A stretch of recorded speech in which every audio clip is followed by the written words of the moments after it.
la canasta básica, lo que es la básica total, y la básica que te marca la indigencia. Las dos están por encima de la inflación anual.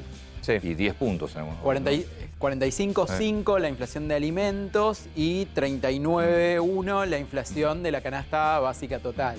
O sea que, como vos decís, por encima de la inflación y muy por encima de los salarios, ¿no es cierto?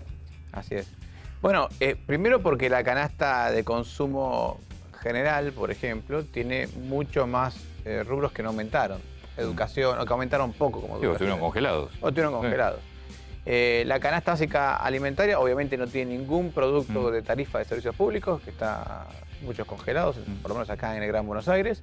Así que ese tiene el mayor impacto. Y en la canasta básica total, esos rubros sí se incluyen. Sí, pero los tenés congelados. Pero los tenés congelados. Por eso. Por eso es un poco más bajo, pero hay otros rubros que, por ejemplo, las clases medias y medias altas consumen mucho en educación, por ejemplo. Y este año la educación no aumentó tanto, porque prácticamente fue muy difícil para los colegios aumentar precios y los útiles ni te cuentan, ni existieron, ¿no?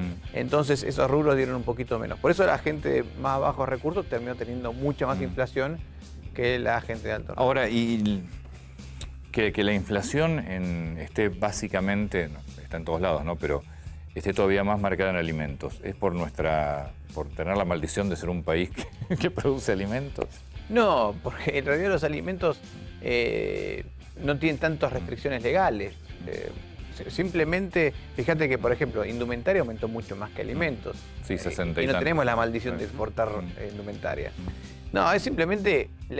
A ver, hay que tener en claro esto. La inflación en sí es un proceso que afecta a todos los precios.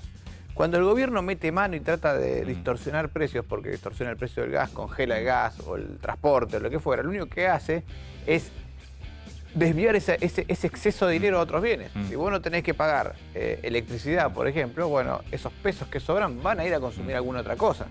No es que desaparecen de la nada. Entonces termina presionando sobre otros rubros. Y eso lo que genera es una distorsión de precios relativos que después la terminás pagando con más inflación. Dos casos conocidos sobre ese tema. Uno fue hace poco, cuando Macri tuvo que corregir los precios relativos del gas, de la electricidad y el transporte a principios del 2016 y se le disparó la inflación. Y el más conocido de todos, el Rodrigazo, ¿no? Sí. Cuando Celestino Rodrigo tuvo que acomodar todos los precios de la economía que venían todos distorsionados y se le dispararon los precios, el dólar, los salarios. Todo. Entonces, son dos cosas diferentes. Yo puedo tener en el corto plazo, tratar de controlar la inflación congelando algún precio, pero eso lo pago después con más inflación. Entonces, yo creo que son soluciones muy de corto plazo. Fausto. Y hay que tener que la inflación está apuntando más. Este año la inflación fue 36 y pico. Se calcula en estimaciones privadas, entre ellas la tuya, que el año que viene puede ser 45, 50. Esa inflación está calculada con un déficit, con una emisión quizás un poco más controlada que lo que fue este año, porque también se calcula que no va a estar el gasto COVID. Se calculaba que no iba a estar el gasto COVID, o sea, que no iba a haber ATP, no iba a haber IFE, por lo tanto la inflación podía ser, digamos, en ese orden, del 50%. ¿Qué pasa si a eso le tenemos que sumar un gasto COVID y que el gobierno tenga que salir a emitir por gasto COVID? ¿A cuánto se puede ir la inflación? Mira, dos cositas. Primera aclaración. La inflación tiene rezagos. O sea, la emisión, lo que estamos viendo ahora de inflación posiblemente es la emisión de hace 8 o 9 meses. Claro. ¿No? Entonces, puede pasar que en gran medida lo que estamos proyectando de inflación es por la emisión ya realizada, digamos, ¿no? De hecho, o sea, por lo que se emitió en mayo. Por lo que se emitió en mayo.